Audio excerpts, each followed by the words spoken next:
महत वाङ्मय में कहा गया है, विवि है गुण तवो रएय निच्चम भवई निराश ए निज रठिये तव साधुणई पुराण पावगम जुत्तो स्वया तव समाहिये।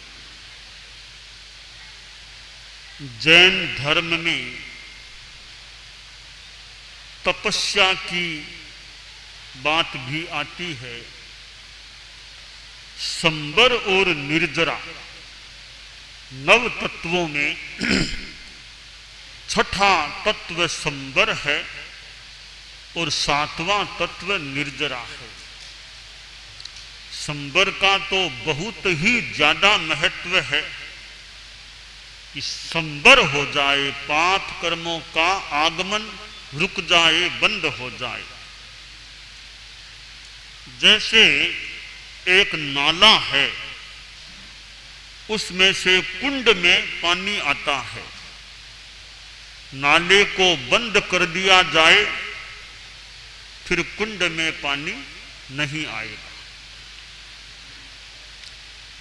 परंतु कुंड में थोड़ा गंदा सा पानी है, अब उसको निकालना है तो तरीके से उसको फिर बाहर निकालना होता है, कुंड को साफ करना होता है।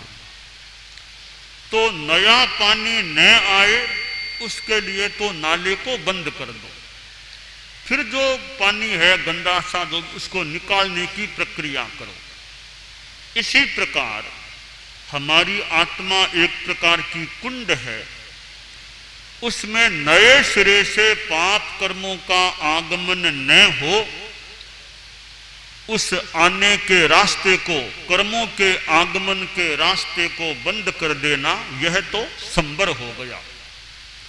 अब जो पहले के कर्म बंधे हुए हैं उनको तोड़ना, नष्ट करना, वह काम तपस्या के द्वारा हो जाता है। तो संबर और निर्जरा इन दोनों से आत्मा परम शुद्धि यानी मोक्ष को प्राप्त कर लेती है। जैसे मकान है, दरवाजे खिड़कियां खुले हैं तो बाहर की हवा, रजें, मिट्टी आदि अंदर आ सकती है। तो सफाई करना है तो एक बार सब खिड़कियां दरवाजे बंद करके आंगन आदि को साफ कर लो, कचरा इकट्ठा करके बाहर फेंक दो। दरवाजे खिड़कियां बंद करने से अब बाहर की रजें, धूल सामान्यतया प्राय अंदर नहीं आती, भीतर के कचरे को निकाल देना। इसी प्रकार आत्मा में आने वाले कर्मों के रास्ते को रोक देना, पहले से जो कर्म है उनको तोड़ना। तो यह निरोध और निस्सारण, निरोध करना, अंदर है उसको निकाल देना, यह संबर और निर्जरा की साधना हो जाती है। तो संबर बहुत बड़ी महत्व वाली साधना है। संस्कृत में कहा गया, आश्रवो भव हेतु स्यात् संबरो मोक्ष कारणम। आश्रव संसार का हेतु है और संबर मोक्ष का कारण है। संबर मोक्ष का बड़ा कारण है।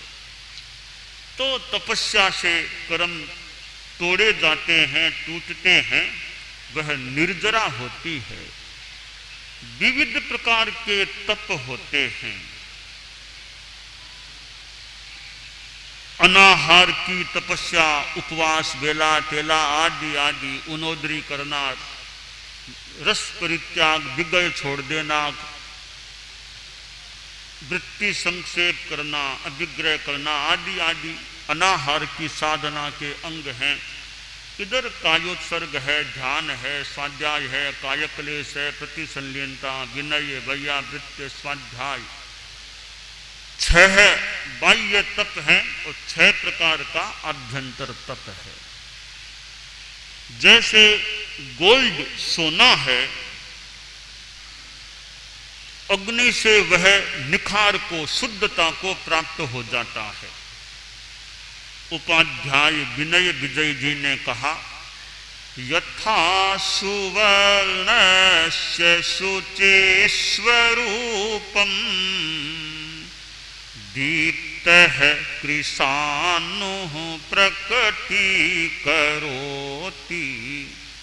तथात्मनः कर्मरजो निहत्य ज्योतिस्तपस्तद्विशदीकरोति। जैसे सोने का शुद्ध स्वरूप अग्नि प्रकट कर देती है, इसी प्रकार आत्मा का शुद्ध स्वरूप कर्म रजों के दूर होने से, उस तपस्या के द्वारा कर्म टूट जाने से, सारे खत्म हो जाने से वो आत्मा का निर्मल स्वरूप प्रकट हो जाता है। तो कर्मों को काटने के लिए तपस्या साधन है। कांतारम न यथेतरो ज्वलयितुम दक्षो दवाग्निम विना दावाग्निम न यथा करह समयितुम शक्तो विनाम भूधरम निस्नातः पवनं विना निरसितुम नान्यो यथाम भूधरम कर्मौघम तपसा बिना किमपरो हंतुम समर्थस्तथा। जंगल को जलाने के लिए दावानल सक्षम है। दावानल के सिवाय जंगल को कौन जला सकता है? अब दावानल है, उसको शांत करने के लिए बादल वो बरसते हैं तो दावानल शांत हो सकता है। बादल के बिना और कौन दावानल को शांत करे? हालांकि पता नहीं और कोई पानी आदि की प्रक्रिया से कोई शांत कर भी दिया जाए। बादल को तितर बितर करना है तो हवा सक्षम है बादल को तितर बितर नष्ट छिन्न भिन्न करने के लिए, और कौन कर सकता है? इसी प्रकार कर्मों को तोड़ने के लिए तपस्या के सिवाय और कौन समर्थ है? तो यह तप की महिमा की बात है। तो हमारे जीवन में हम तपस्या भी करें, निर्जरा करें, कर्मों को तोड़ें, और ये स्वाध्याय, ध्यान, सेवा ऐसे अंग हैं आध्यात्मिक सेवा जिनके द्वारा पूर्वार्जित कर्मों को तोड़ा जा सकता है। और कितने कितने लोग तपस्या करने वाले होते हैं, वर्षीय तप तो कितने करते हैं। छोटी छोटी उम्र के व्यक्ति भी वर्षीय तप के रूप में सामने आ जाते हैं, जो अभी युवा अवस्था में भी नहीं गए, किशोर अवस्था में हैं, छोटी उम्र में हैं, नाबालिग अवस्था में हैं, वे भी वर्षीय तप कर लेते हैं। नाबालिग अवस्था के तो साधु भी बन जाते हैं। वर्षीय तप तो फिर भी एक बात है, जिंदगी भर के लिए साधुपन ले लेते हैं। तो 12 वर्ष के वर्षीय तप करते हैं तो 12 वर्ष के तो करीब साधु भी, कई उससे भी पहले साधु ही बन जाते हैं। तो साधु बन जाना तो बहुत ही बड़ी बात होती है। साधु बनने वाले 9 वर्ष के ही बन जाते हैं। तो यह तपस्या है। मांस खमन करने वाले भी करते हैं, लेने वाले संथारा भी ले लेते हैं। चलथान में संथारा भी। तो तपस्या, ये अनाहार की तपस्या है। इसके साथ साथ स्वाध्याय, ध्यान, यह भी तपस्या है। कुल 12 भेद हैं तपस्या के। और फिर कसाय शांत रहे, अहंकार नहीं, गुस्सा नहीं, लोभ नहीं, माया नहीं, प्राय प्राय हल्के हैं। ये कसाय शांत है, गुस्से की अग्नि ज्यादा प्रदीप्त नहीं हो। ऐसा नहीं कि आवेश आ गया और गालियों पर गालियां बरसाने लगा, लाठियां बरसाना शुरू कर दिया और भी कुछ शुरू कर दिया। ऐसा गुस्सा न आए। क्षमा, सहन करना भी एक प्रकार की बड़ी साधना है। साधु एक तपस्वी था, मांस खमन की तपस्या करता। अच्छा, साधक साधु था तो एक देवता भी उसकी साधना से, तपस्या से आकृष्ट हो गया। यदा कदा वो देवता साधु के पास आ जाता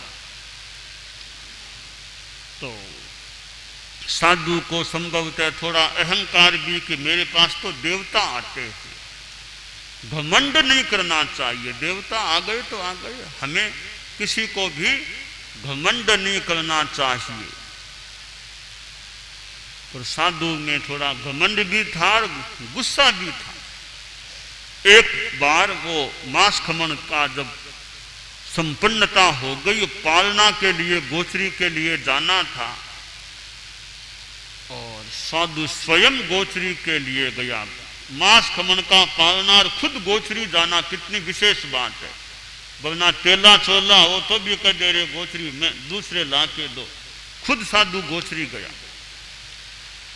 गांव में आगे गया तो एक गांव में संकड़ी गली थी, थोड़ी छोटी गली थी, वो शॉर्टकट था, आगे कई घर थे तो साधु ने वो शॉर्टकट ले लिया कि जल्दी रास्ता पार हो जाएगा।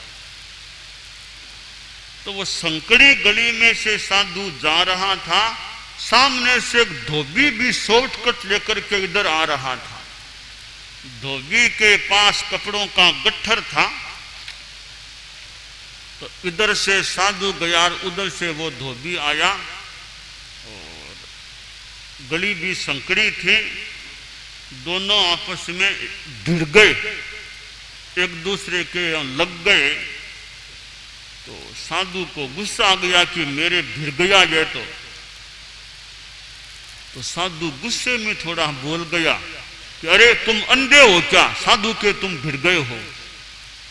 तो वो धोबी भी थोड़ा लगता है ऐसा ही कोई प्रकृति का होगा, तो उसने भी वापिस कह दिया कि मैं अंधा हूं, तुम्हारे तो आंखें थी, तुम क्यों भिड़े मेरे से। यूं फिर साधु को गुस्सा आ गया। गुस्से को वापिस ईंधन और मिल गया। सामने वाला कुछ बोले, इधर वाला वापिस कुछ बोलता है तो और गुस्से को बढ़ने का मौका मिल सकता। आग में मानो अग्नि में ईंधन डाल दिया जाता है। अब दोनों गुस्से में आ गए, गुत्थम गुत्था हो गए। साधु तो कमजोर था, मांस खमन तपस्या करने में बहुत दुबला पतला था, धोबी हट्टा कट्टा था। साधु के 2-4 थप्पड़ के लगा के नीचे गिरा दिया, साधु के ऊपर बैठ गया। तो बोल क्या कहते हो। साधु को मन में गुस्सा तो बहुत आया, रे मेरा मुझे गिरा दिया, मेरे ऊपर बैठ गया।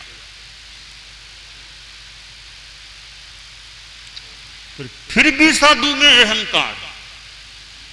आखिर धोबी तो चला गया तो किसी आदमी ने कहा रे आज तो आपको गिरा दिया, आपके ऊपर बैठ गया आदमी, आपको गिरा दिया। जना साधु बोला रे गिरा दिया तो क्या हुआ, वो बेचारा नीचे देखे ऊपर देखे हम, कि मैं ऊपर देख रहा था और वो नीचे देख रहा था, तो बड़ा तो मैं हुआ ना, मैं ऊपर देख रहा था, गिरा दिया तो क्या हुआ। खैर साधु के मन में था कि मुझे गिरा दिया। आखिर घरों में गया, कुछ भिक्षा गोचरी लेकर के ठिकाने के निकट पहुंचा, तब तक साधु का गुस्सा भी शांत हो गया। आखिर साधु तो था ना, साधु तो पूजनीय होते, ठीक है गुस्सा आ गया पर साधु साधु ही था, तपस्वी था। गुस्सा शांत हो गया। अब ठिकाने में पहुंचा, वो देवता आ गया, मथेन बंदामी महाराज। तब वो साधु बोला रे देवानुप्रिय तुम कहाँ थे, इतनी सेवा करते हो, आज कहाँ चले गए थे। बोला आज तो मैं गांव में, इसी गांव में चला गया था, कुछ एक नाटक देखने लग गया था। तो नाटक कहाँ, एक संकड़ी गली में नाटक हो रहा था। क्या कि 2 आदमी थे, एक तो धोबी था और एक चंडाल था, आपस में गुत्थम गुत्था हो रहे थे। फिर चंडाल को धोबी ने नीचे गिरा दिया और ऊपर बैठ गया, वो नाटक देखने लग गया था। साधु बोला, रे वो चंडाल धोबी तो ठीक है, वो चंडाल नहीं था, वो तो मैं था, मैं था। तब साधु बोला, महाराज ये मैं आपको खा गई, मैं आपको खा रही है, मैं को छोड़ो आप इंसान। आप में घमंड है, गुस्सा है। तो महाराज एक बात सुन लो, मैं साधु की सेवा करता हूं, मैं चंडाल की सेवा नहीं करता हूं। उस समय आप में गुस्सा रूपिया चंडाल प्रकट हो गया था, तब मैंने आपकी सेवा नहीं की, मैं साधु की सेवा करता हूं। अब साधु को बोध मिला कि मेरे में गुस्सा आ गया था, तो यह देवता तो मुझे चंडाल मानने लग गया था। तो यह गुस्सा शांत रहे। तपस्या तो सबसे वो मान लो, मांस खमन अट्ठाई करने वाले करते हैं, सबसे नेगी हो, वर्षी तब भी सबसे नेगी हो। यह गुस्सा, अहंकार, माया, लोभ, इनको कमजोर करने की साधना कर लें तो बहुत बड़ी साधना है। तपस्या भी अच्छी है, बहुत अच्छी है, पर कसाय शांत करने की साधना तो बहुत ही बड़ी तपस्या है। मांस खमन किए बिना तो मुक्ति मिल सकती है, कसाय को शांत किए बिना मुक्ति नहीं मिल सकती। बेला भी नहीं कर सकता, शायद उसको भी मुक्ति मिल जाए, पर कसाय शांत किए बिना तो मुक्ति नहीं ही मिलती। कसाय मुक्ति ही किल मुक्ति रेवे, नासांबरत्वे न शीतांबरत्वे। न तो दिगंबर बनने मात्र से मुक्ति मिलेगी और न श्वेतांबर बनने मात्र से मुक्ति मिलेगी, और न कोई बहुत बड़ा विद्वान बन जाने मात्र से, न तर्कवादी न तत्ववादी। तर्कवाद में चले जाओ उतने मात्र से मुक्ति नहीं, तत्ववाद मात्र से मुक्ति नहीं। न पक्ष सेवाश्रयणे न मुक्ति, अपने पक्ष को सिद्ध करने का जैसे तैसे प्रयास करने मात्र से मुक्ति नहीं। तो मुक्ति कैसे मिलेगी? कसाय मुक्ति ही किल मुक्ति रेवे। कसायों से मुक्ति है, वो एक प्रकार की मानो मुक्ति ही हो जाती है।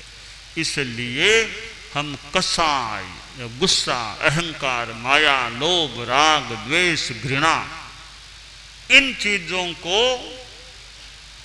क्षीण करने का, कृश करने का प्रयास करें। कसाय मुक्ति की दिशा में आगे बढ़ें। उपसम सारम खु सामन्नम। सामान्य का सार यह है कि उपशम की साधना करें। उपशम सार है श्रमणत्व का, साधुत्व का। कि साधुपने की शोभा या साधुपना वास्तव में क्या है? कि कसाय मंदता, कसाय शांति, यह सामान्य है। क्योंकि अनंतानुबंधी, अप्रत्याख्यानी, प्रत्याख्यानी, इन तीनों के विलय के बिना साधुपना होता ही नहीं। तो साधुपना है उपशम सारम। उपशम सार है सामान्य का। तो हम तपस्या करें और कसाय मुक्ति की साधना करें। यह कसाय मुक्ति हो जाएगी तो जरूर हमें मुक्ति मिल जाएगी, ऐसा विश्वास किया जा सकता है, आशा की जा सकती है।